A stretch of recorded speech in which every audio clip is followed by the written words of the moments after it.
I'm Essential Family Shane Willard here. I have a couple of minute thought for your day today from Jesus' Sermon on the Mount. You can find this in Matthew chapter 5, 6, and 7. In this particular case, it's early on in the Sermon on the Mount in Matthew chapter 5. Jesus said, "You're the salt of the earth, but if the salt loses its saltiness, what good is it, except for to be thrown out and trampled underfoot by men?" Jesus is giving us an invitation on how we posture our life to our world. And essentially, he's presenting two choices.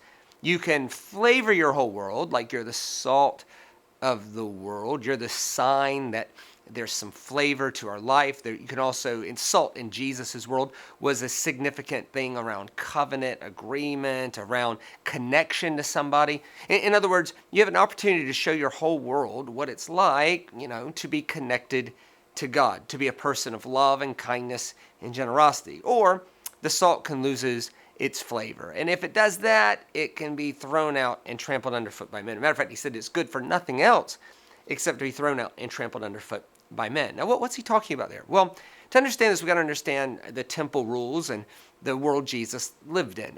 In Numbers, it says that every sacrifice in the temple had to be seasoned with salt. So without going too deep, you had to have a big old pile of salt in the temple to make sure you had the resources necessary to offer the sacrifices appropriately. So they would have these big bags of salt, and they would just throw it on the sacrifices. But if the salt got past its expiration date, you really only had two choices. One, you could march the whole bag of salt down to Gehenna, which was the rubbish dump. It was what we would call hell, and they'd throw it there. And that's downhill. It's a long way, but it's uphill coming back. But what they did was a bit more practical. They would cut it open and throw it out on the temple steps. And the reason they would do that, especially for people who live in the north, they understand when it gets wet, rainy, and cold, slippery, salt is an incredible thing for traction. And so they would throw it out. And so when people were ascending to the temple up the steps, they were trampling upon the salt that had been thrown out to keep them from slipping.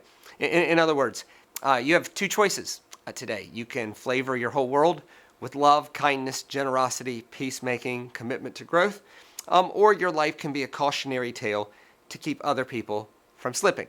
Choose option A. And this would be true in any area of life. Your financial life can flavor your world, or it could be a cautionary tale. Your relational life can flavor your world, or it could be a cautionary tale. Your work ethic can flavor your world, or it can be a cautionary tale to keep other people from falling. Now, if you want to follow up on this, you can go read that part of the Sermon on the Mount in Matthew chapter 5. It's probably verse 10, 11, 12, 13, 14, 15, 16, that area of the Sermon on the Mount, and meditate on it. And ask the Holy Spirit, hey, what would you have me do with what I've learned today? Go have a great day, everybody.